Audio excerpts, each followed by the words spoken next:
जब कोडिफाई किया भी गया अपकृत्य को, तो उसका कोडिफिकेशन परफेक्ट नहीं है, परिभाषा परफेक्ट नहीं है, वो तुलनात्मक रूप से परिभाषित है।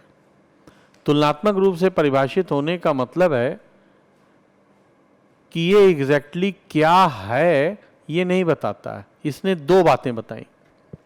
देखिए, अगर हम 2 डा या 2m पायल चावला ने कहा है, अगर मान लीजिए मैं अपकृत्य लिखूं ऐसे,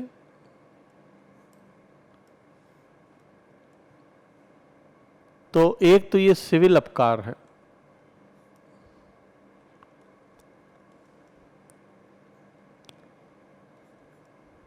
सिविल अपकार, सिविल रॉन्ग जिसे कह सकते हैं। अपकार का मतलब ऐसा कृत्य जो नहीं किया जाना चाहिए, दोष भी कह सकते हैं। और जो संविदा भंग या न्यास भंग नहीं है,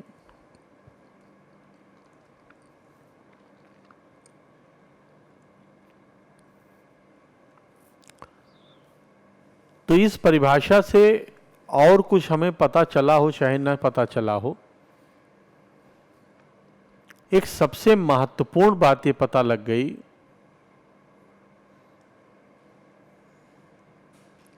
कि अपकृत्य सिविल रॉन्ग है, यानी वो सिविल अपकार। और अगर ये सिविल अपकार होगा तो इसका मतलब है इसकी रेमेडी के रूप में, यानी इसके उपचार के रूप में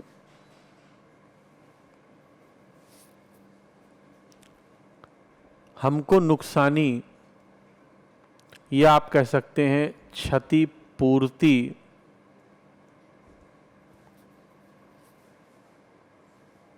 मांगना पड़ेगा या हमको मिल सकती है। तो इसका मतलब है कि अगर अपकृत्य एक सिविल अपकार है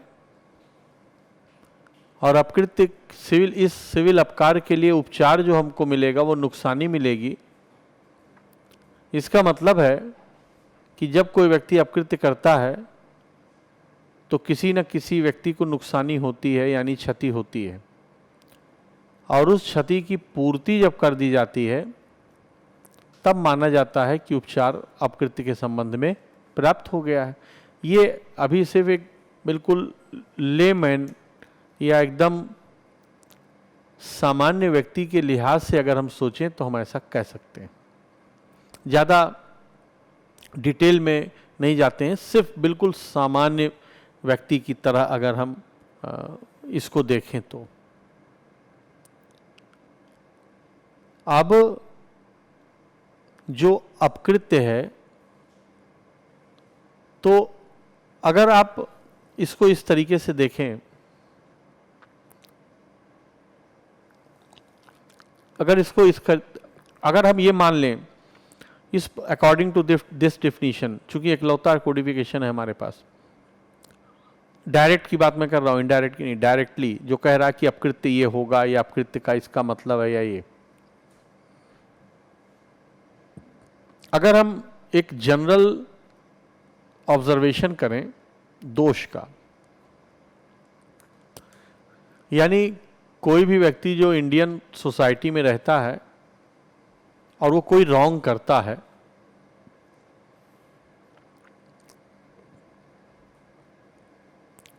तो एक प्रकार के दोष वे हैं जिनके लिए दंड निर्धारित किया गया है। यानी अगर आप कोई ये दोष करेंगे तो आपको दंड दिया जाएगा।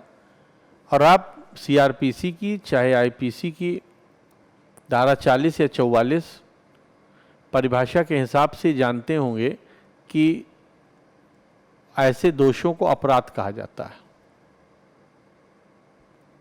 तो और दूसरे प्रकार के दोष वो हैं जिनके लिए उपचार दंड नहीं है, दंड ना होकर क्षति की पूर्ति है। क्षतिपूर्ति या अन्य उपचार। अन्य उपचार में व्यादेश वगैरह आ जाएगा, अन्य उपचार होता है। तो इसका मतलब है कि जो दोष है वो अगर अपराध हो जाएगा तो वो दांडिक अपकार है, पेनल रॉन्ग है।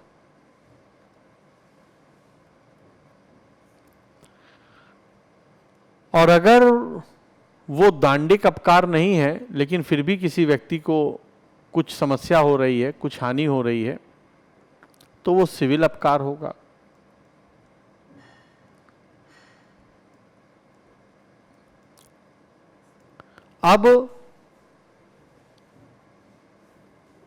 अब देखिए ध्यान से, कोई भी कृत्य, अब शुरू से चलते हैं। कोई व्यक्ति कोई भी कृत्य करता है, जैसे मान लीजिए आप सुबह अपने घर में उठे और आपने ब्रश किया, तो ये कृत्य दोष है?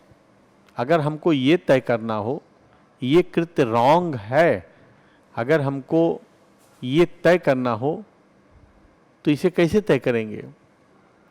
या आपने अपने घर में चाय बनाया, या आपने अपने घर में पढ़ाई किया, या आप अपने घर से निकले मार्केट और सामान लेने गए, ये आपके ये सारे कृत्य दोष हैं या नहीं, रॉन्ग हैं या नहीं, ये कैसे पता लगेगा? इसका क्राइटेरिया सिर्फ एक है, और वो ये है कि क्या जितने कृत्य आप कर रहे हैं, क्या उनके लिए विधि ने कोई दंड निर्धारित किया है? एक बात। या अगर दंड नहीं निर्धारित किया है तो क्या उससे किसी व्यक्ति को क्षति होती है? क्योंकि उस क्षति को हमको पूर्ति करना पड़ेगा। अगर ये दो क्राइटेरिया फुलफिल हो जाते हैं तो हमको ये मानना पड़ेगा कि जो कृत्य हमने किया है वो अपकार है, रॉन्ग है। अच्छा, अब ये कंफर्म हो गया।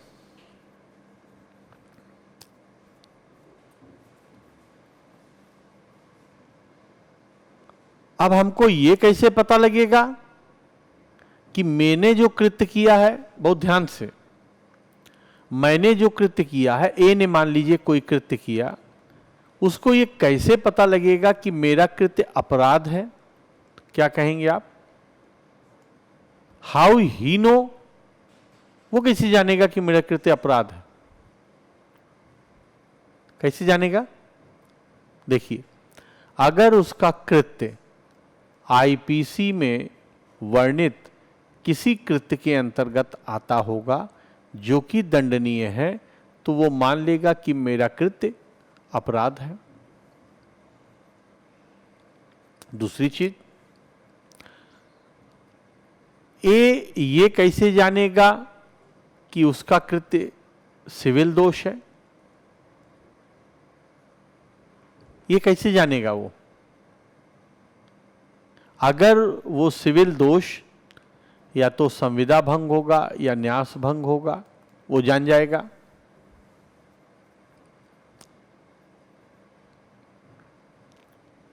यहां तक भी ठीक है।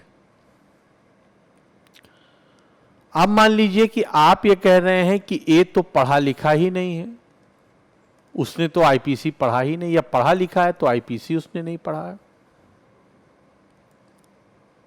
या पढ़ा लिखा है लेकिन उसने संविदा विधि नहीं पढ़ा है, उसको कैसे मालूम होगा? इसीलिए आपने एक रूल पढ़ा होगा, इग्नोरेंसिया लीगल एक्सिक्यूसेट, यानी कि विधि की भूल क्षम्य नहीं है लेकिन तथ्य की भूल क्षम्य है।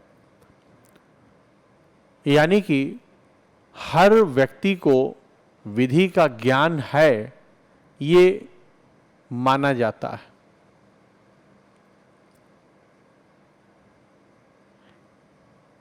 अगर हम ये सोचें कि ये माना ही क्यों जाता है, क्योंकि हर व्यक्ति तो लॉ पढ़ता नहीं, इसका क्या जवाब होगा? यानी भारतवर्ष में हर व्यक्ति को विधि का ज्ञान है, और अगर वो कोई कृत्य करता है जिस कृत्य के लिए या तो अपराध के रूप में दंड है और या तो सिविल रॉन्ग के रूप में कंपनसेशन क्लेम किया जा सकता है, तो वह व्यक्ति क्या ये प्ली ले सकता है कि मैं तो ये जानता ही नहीं था वरना मैं ना करता, मैं तो जानता ही नहीं था कि इनका मर्डर अगर मैं मार दूंगा जान से, अगर मैं इनको जान से मार दूंगा तो मुझे मृत्युदंड होगा या आजीवन कारावास होगा, या मृत्युदंड, इनका हत्या करना मना है विधि के द्वारा, अगर मुझे ये मालूम होता तो मैं कभी ना इनकी हत्या करता। क्या वो ऐसा कह सकता है? वो ऐसा नहीं कह सकता, क्योंकि विधि की भूल क्षम्य नहीं है, ये हमको मालूम है। अब प्रश्न उठा कि विधि की भूल क्षम्य क्यों नहीं है? यानी कि अगर विधि की भूल को क्षम्य कर दिया जाए तो क्या दिक्कत होगा? विधि की भूल क्षम्य करने से क्या दिक्कत होगी? या विधि की भूल क्षम्य नहीं बनाया गया है तो क्यों नहीं बनाया गया है? इंडियन कंटेक्स्ट की बात मैं कर रहा हूं, अंग्रेजी लॉ नहीं। देखिए क्यों नहीं बनाया गया, जो मैं लिख रहा हूं इसके कारण नहीं बनाया गया। क्योंकि भारत में रूल ऑफ लॉ है, भारत में विधि सर्वोच्च है, भारत में विधि की जानकारी सबको होती है, भारत में विधि की जानकारी सबको होना चाहिए। विधि की सर्वोच्चता कैसे स्थापित होगी? जब हर व्यक्ति ये जान जाएगा कि विधि क्या है।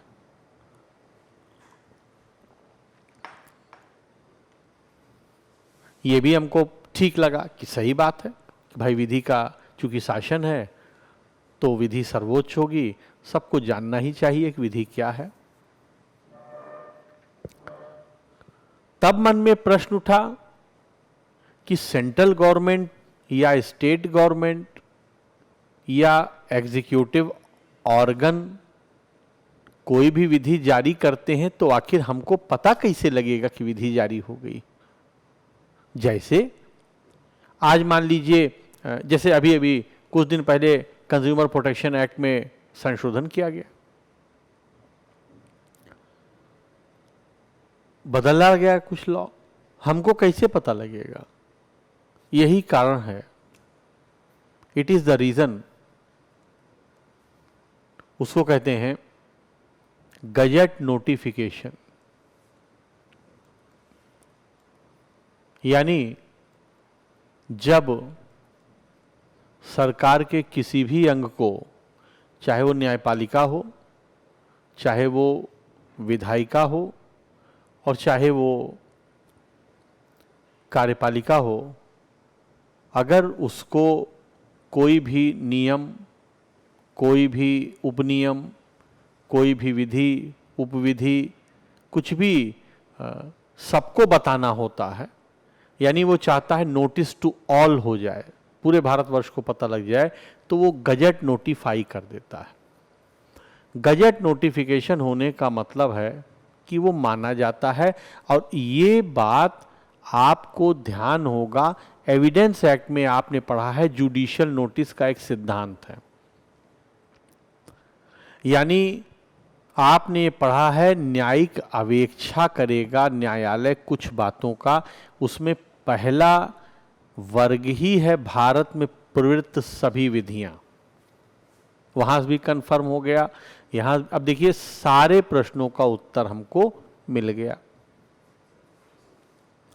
यानी हमको ये पता लगा कि कोई भी व्यक्ति जो काम करता है वो काम वो गलत कर रहा है या सही कर रहा है, वो ये जानता है कि मैं जो कर रहा हूं ये गलत है या सही है।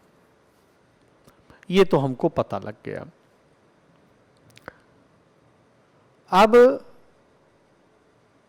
अब जरा देखिए, एक अब ये चीज तो हमको पता लगा, अब इसके आगे सोचना है। वो ये है, कृत्य, दोष, दांडिक,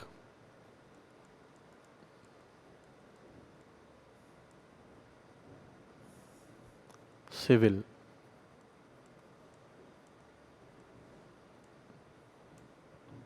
बहुत ध्यान से सुनिएगा मेरी बात। एक्स ने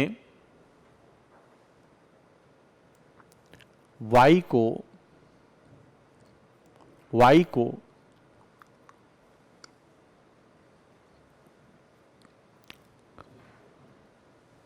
धक्का दे दिया जिससे वाई गिर गया और उसका हाथ टूट गया। यानी एक्स ने क्या कृत्य किया? धक्का देने का, और उसके फलस्वरूप वाई गिरा और उसका हाथ टूट गया। अब अगर हमको ये पता करना हो कि एक्स का ये कृत्य दांडिक है या सिविल है, तो इसको कैसे पता करेंगे? अगर हमको सिविल पता करना होगा तो हम हमारे पास जितनी सिविल विधियां हैं उसमें जाएंगे, और या हमारे पास जो दांडिक विधि है, अगर दांडिक पता करना है तो उसमें जाएंगे। अब देखिए, हमने शुरू किया सिविल में, हमने सबसे पहले शुरू किया, यहां पर मैंने लिखा संविदा विधि।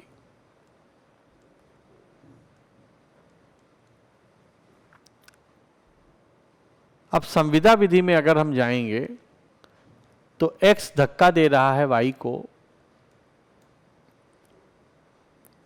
ये संविदा है या नहीं, ये कैसे तय करेंगे? एक्स ने वाई को धक्का दिया, वाई गिर पड़ा, ये संविदा है या नहीं, ये कैसे तय करेंगे? How it will be ascertain that this act is not a contract, ये कैसे तय करेंगे? यानी हम इसमें कौन सा तत्व देखेंगे जो कि हमको ये बता देगा कि ये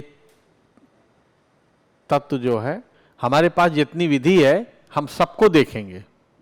सीपीसी हमने लिख दिया। अब सीपीसी खैर अभी आप कहेंगे सर आपने अभी पढ़ाया नहीं, हो सकता कहीं निकल जाए। तो अगर मैं आपसे बिना पढ़े सीपीसी को, या जितना हमने पढ़ा है सीपीसी सिर्फ उसके आधार पे कहूं कि ये इसकी रेमेडी यहां नहीं होगी, तो क्या कारण हो सकता है? उसका कारण सिर्फ ये है कि ये प्रक्रिया विधि है, और चूंकि ये प्रक्रिया विधि है तो इसमें अधिकार और दायित्व नहीं बताया गया होगा, और हमने ये तय कर दिया था पहले ही क्लास में। इसका मतलब सीपीसी में तो होगा ही नहीं, और अगर सीपीसी में नहीं है तो सीआरपीसी में भी नहीं होगा, क्योंकि ये भी प्रक्रिया है। अगर सीआरपीसी में नहीं है तो लिमिटेशन में भी नहीं होगा, क्योंकि ये भी प्रक्रिया है।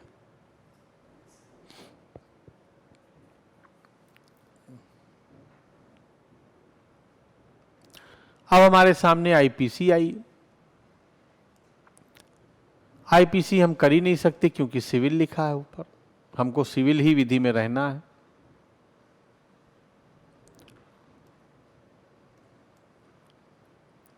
ट्रस्ट एक्ट, ट्रस्ट क्रिएट ही नहीं हुआ, क्योंकि संपत्ति का ट्रांसफर नहीं हुआ। टीपीए, संपत्ति का ट्रांसफर नहीं हुआ। एसआरए देख लीजिए, न संविदा का विखंडन है, न संविदा का रद्दकरण है, न लिखतों का रद्दकरण है, कब्जे नहीं ले रहे हैं, कोई रेमेडी नहीं है, वहां भी नहीं आया, तो सारे भी कट गया।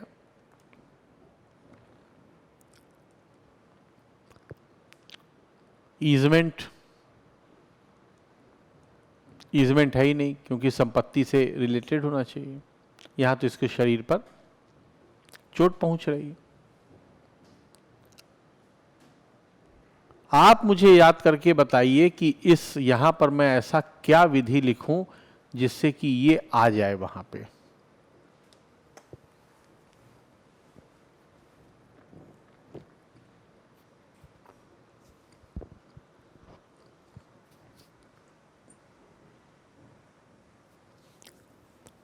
क्या हम यहां ऐसा कोई विधि लिख सकते हैं? इन लोगों ने कहा कि ये अपकृत्य है।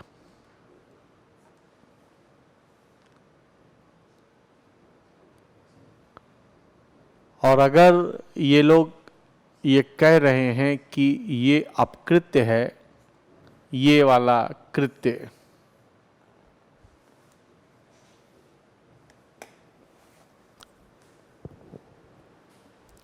तो मेरा प्रश्न यही है कि ये कैसे पता लगा कि ये अपकृत्य है, क्योंकि कोडिफिकेशन तो कोई है नहीं। यहां मैं लिखता हूं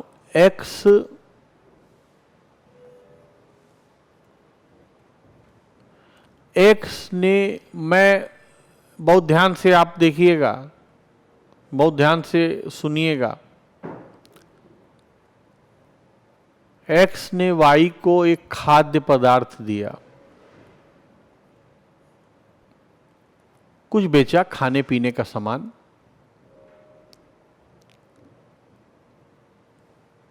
और वाई की उससे तबीयत खराब हो गई, वाई कुछ समस्या हो गई और वाई अस्पताल चला गया। और जब वाई अस्पताल चला गया तो वहां से ठीक होने में उसका 20,000 रुपया लग गया।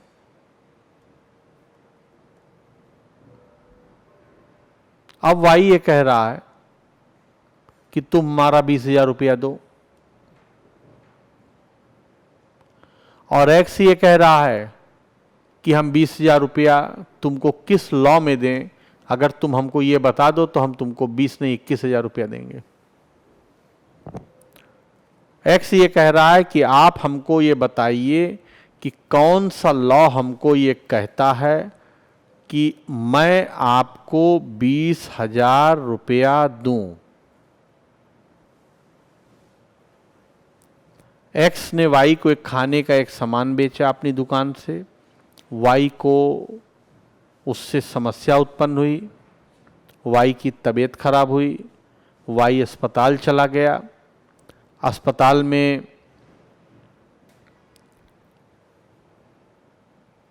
20,000 रुपया खर्च हुआ। अंकित ने उत्तर दिया है कंज्यूमर प्रोटेक्शन एक्ट में जाएगा, यानी वाई को एक्स ये बताएगा कि कंज्यूमर प्रोटेक्शन एक्ट में ये लिखा गया है। दीपक ने लिखा खाद्य संरक्षण अधिनियम, फूड अल्टरेशन एक्ट है, लेकिन फूड अल्टरेशन एक्ट में क्षतिपूर्ति इनको 20,000 रुपया नहीं मिलेगा, उनको दंड मिल सकता है। इसको क्षतिपूर्ति दिलवाना है, और क्षतिपूर्ति अंकित का जवाब बिल्कुल सही है कि उपभोक्ता संरक्षण कल ही हमने समाप्त किया है, उपभोक्ता संरक्षण में जाएगा। खाने का सामान क्या है? माल। माल का विक्रय हुआ, नुकसान किसको हुआ? क्रेता को। कहाँ जाएगा? या तो माल विक्रय में, और अगर उससे बचा तो उपभोक्ता के संरक्षण में। बिल्कुल सही जवाब है। अब आप लोग कह रहे हैं टॉर्ट में जाएगा। देखिए, खुद देखिए आप, मैंने इसका जवाब नहीं दिया, जवाब आप लोगों ने दिया। मैंने सिर्फ उस पर उसको कंफर्म किया कि हाँ ठीक कह रहा है, कल ही हमने पढ़ा। अब आप कह रहे हैं टॉर्ट। माल का विक्रय सही तरीके से नहीं हुआ, जो क्वालिटी थी। आप याद कीजिए, क्वालिटी के बारे में किसकी जिम्मेदारी है? क्रेता की।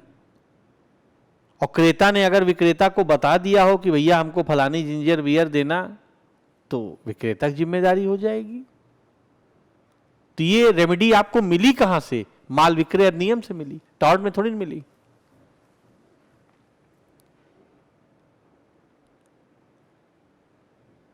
यही मैं आपको बताना चाहता हूं कि अगर हम पहला वाला उदाहरण लें, हाथ टूटने वाला, देखिए उदाहरण लें, ये वाला उदाहरण लें, तो इसमें एक्स हमेशा दांडिक कार्रवाई के लिए जाएगा, वो कभी भी इनसे कंपनसेशन नहीं मांगेगा। सामान्य परिस्थिति की बात बता रहा हूं आपसे।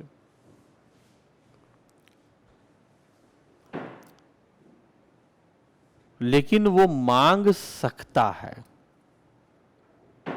यहां देखिए कंज्यूमर प्रोटेक्शन एक्ट लागू हो गया। इसका मतलब हमको एक चीज ये पता लगा कि जो क्षतिपूर्ति मांगी जाती है या नुकसानी मांगी जाती है, वो संविदा के अलावा अन्य विधि में भी मांगी जाती है। जैसे न्यास भंग अगर आप पढ़ें, जब हम लोग न्यास भंग पढ़ेंगे तब हम पढ़ेंगे धारा 23, जिसमें न्यासी न्यास भंग करता है।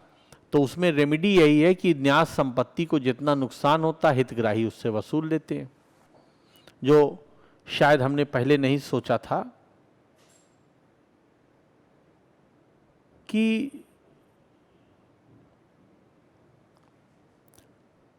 भारतीय व्यवस्था में जो सिविल क्षति हो रही है, वो सिविल क्षति की पूर्ति करने के लिए कई ऐसे अधिनियम हैं जो भारत में बनाए गए हैं, लेकिन वो टॉर्ट नहीं है। टॉर्ट नहीं कह रहा है। जैसे कंज्यूमर प्रोटेक्शन एक्ट,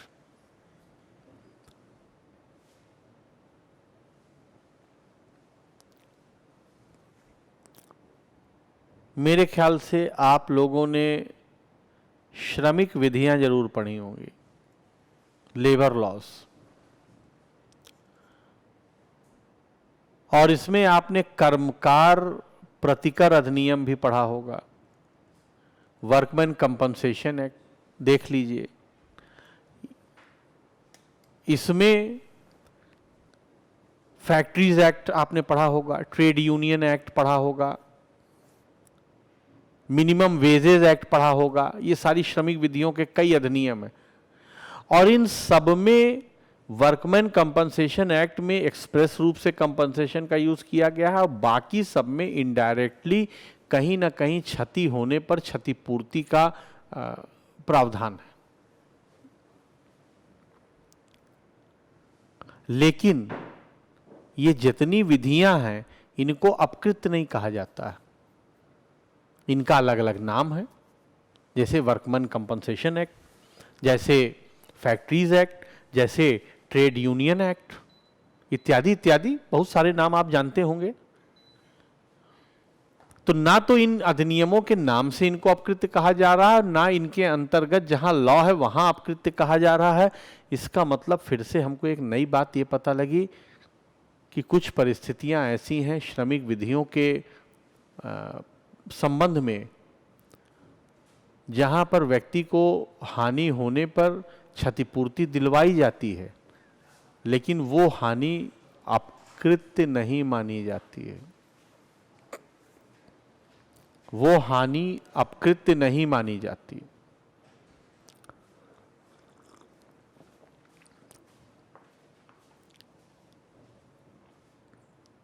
ये बात आप समझिए मेरी, मैं आपसे क्या कहना चाह रहा हूं। ये बात आप समझिए, मैं आपसे ये कह रहा हूं, इसका मतलब कि हमको ये पता लग गया कि बहुत सारे सिविल रॉन्ग ऐसे हैं जिनमें व्यक्ति को हानि होती है और उसकी हानि की पूर्ति भी विधि करवाता है, लेकिन लेकिन उनको भारत में अपकृत्य नहीं कहा जाता। अभी अभी मैंने आपको बताया है।